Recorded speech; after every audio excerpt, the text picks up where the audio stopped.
మీకు ఏమీ కనిపిస్తలేదు కాబట్టి నేను ఎన్నోకి వచ్చి తిరుగుతున్నాను. ఎన్నో కనిపిస్తుంది కాబట్టి నేను వచ్చాను, లేకపోతే తెలియదు కాదు.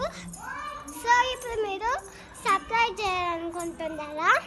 లేకపోతే ఇప్పుడు ఈ బయట ఇళ్ళ కంటే మీకు ఏ ఇల్లు నచ్చిందో ఇప్పుడు కామెంట్ సెక్షన్లో చెప్పేసారు. అది నచ్చిందో చెప్పండి. అది కాబట్టి కామెంట్ సెక్షన్లో పెట్టేసారు. సో ఇప్పుడు మనం ఇంట్లోకి వెళ్ళిపోదాం.